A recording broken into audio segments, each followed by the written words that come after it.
Bearish markets. Bitcoin $64,000, S&P turning, gold turning. Now we just had FOMC and possible rate hikes this year. Not many did expect that. Market not reacting very good. Now we did speak this week around not much volume backing the Bitcoin move to the upside. And we also spoke around bearish divergence, which means when a pullback happens or rejection happens, it can happen very quickly. And that is what we are seeing right now. I'm Sheldon. Welcome to Sniper Trading. Lots to speak around today. So let's speak around this over here. Bitcoin 66,700 is where it's rejected. We're now coming down into support. Just remember, a couple of signs that we did see was the higher high on the RSI and a lower high on the chart. We also see stochastic at the top, possibly wanting to come down to the bottom. So this could take a couple of days. And this means that we should think of really the bearish scenario, right? Where we really start possibly looking to make new lows. But let's go through it. So the two scenarios for me on Bitcoin, the first one is we are coming into this area over here. Right, there is support here. Right, there is support in these zones. Okay, and if we see a bounce here, what we really want to see to kind of mark this as a temporary low, right, is a bounce here and then a possible push up to 68, 69,000. If we don't get through here, obviously we still have that scenario, but that's the one play. Now the way I'm tracking that one, guys, is I'm just tracking it down with the top trend. So if you put in the top trend over here, you can see it's exactly where we rejected. This is telling us it can take a couple of days, which then makes me worried, right? It makes me worried that there's a lot of time that we can also lose this trend to the downside. Okay, so what I would like to see is a bounce over here in the next 24 hours and start pushing up and then something like that, right? But we do have a little bit of time on that scenario. So what does that mean? That means if I'm going to take a chance, right, I'd rather be a little bit patient, me personally, than just say we're going to bounce here. I actually want to see some strength come in, right, in these zones over here. Now, a close below 63,000, we start looking at that target. Right? Again, my target's sitting at 57 to 58,000. That's where the big fib is. A lot of areas weekly for me over there, as well as going to the USDT dominance chart. Right? Again, USDT dominance, when people are selling into the dollar, markets tend to be bearish. Right? And if you look at this, still an uprising wedge, and we're still very far from a big decision here. But because we are bouncing on this support, right, if we break this trend, it's very likely we're going to push for this high and then a possibility down to this area over here.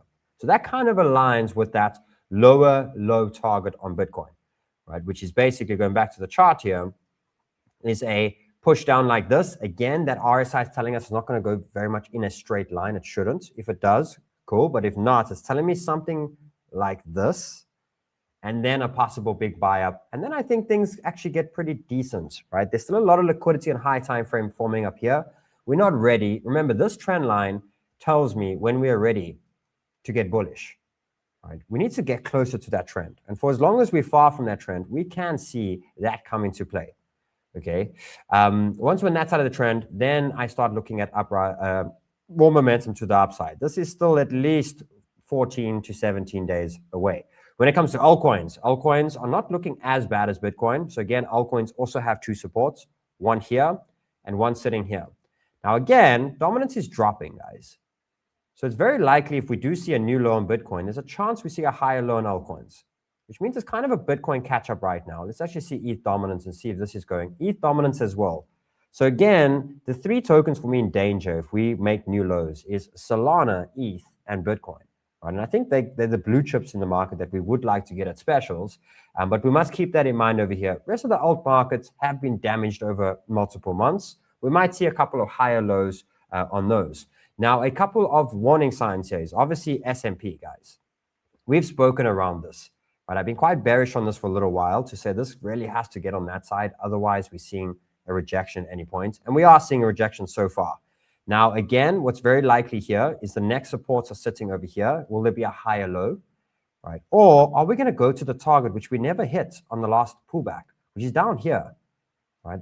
We always tend to come and test these previous highs as support. And last time, we didn't. So is there still another, if we look at the percentage here, another 5% to go down to the next support? Right? That is quite a concern right now, specifically new lows for Bitcoin, right? We have gold. Big rejection on gold. Right, gold started creeping up. Again, gold did not manage to break this trend line. Therefore, we rejected and we're pushing down.